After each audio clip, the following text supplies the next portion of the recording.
سردیوں میں گرم ٹوپی پہن کر نماز پڑھنا، جیسے یہ ٹوپی آپ دیکھ رہے ہیں، جب اس کو پہنا جائے گا نا تو یہ ٹوپی ایسے ماتھے پر آ جائے گی، تو اس حالت میں نماز پڑھنے کے حوالے سے حکم یہ ہوتا ہے کہ بہتر تو یہی ہوتا ہے کہ جب آپ سجدہ کر رہے ہیں تو سجدے میں آپ کی یہ پیشانی بالکل خالی ہونی چاہیے، اس پر کوئی کپڑا وغیرہ نہیں ہونا چاہیے۔ لیکن اگر عذر ہے تو عذر کی بنا پر اس کی اجازت ہوتی ہے، جیسا کہ صحابہ کرام علیہ رضوان سے اس طرح کا عمل ثابت ہے کہ صحابہ کرام علیہ رضوان گرمی کی شدت کی وجہ سے اپنی آستینوں کے کپڑوں کو نیچے بچھا کر اوپر سجدہ فرما لیا کرتے تھے۔ لہذا اگر عذر ہے تو اس طرح کی گرم ٹوپی پہن کر نماز پڑھنے اور خصوصاً سجدہ کرنے کے حوالے سے حکم یہ ہوگا کہ آپ پھر سجدہ اس طرح کریں گے کہ آپ کی پیشانی اچھے طریقے سے جم جائے، زمین کی سختی محسوس ہو اور مزید پیشانی دبانے سے نہ دبے، تو اس طرح آپ کا سجدہ درست ہو جائے گا، نماز بھی درست ہو جائے گی، کیونکہ سجدے کی حالت میں پیشانی کا زمین پر جمنا اور زمین کی سختی محسوس ہونا یہ لازمی اور ضروری ہوتا ہے۔ لہذا اس طرح کی ٹوپی پہن کر اگر آپ نماز پڑھ رہے ہیں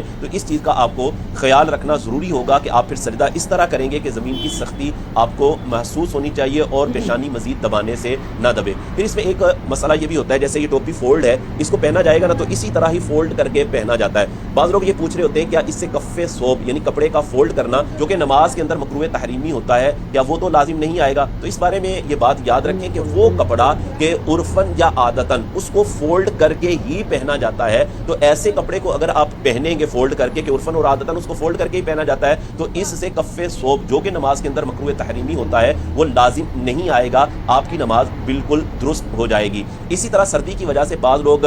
کپڑا اپنے پاس رکھتے ہیں، یا نوجوانوں نے ایک ایسا وہ کپڑا سا ملتا ہے وہ ٹوپی نما، اس کو ایسے نیچے کر لیتے ہیں، تو بعض اوقات اس کو منہ کے آگے بھی کر لیتے ہیں۔ تو یہ بات بھی یاد رکھنی چاہیے کہ نماز کی حالت میں منہ کا یہ والا جو حصہ ہے اس کا ظاہر ہونا ضروری ہے۔ اگر آپ نے نماز کی حالت میں کسی بھی چیز سے، کوئی کپڑا ہے یا اسی طرح کوئی اور چیز ہے، اس سے اگر آپ نے منہ کا یہ حصہ چھپا لیا تو یہ بھی نماز کے اندر مکروہ تحریمی ہوتا ہے اور نماز واجب الاعادہ ہو جاتی ہے۔ اس چیز کا بھی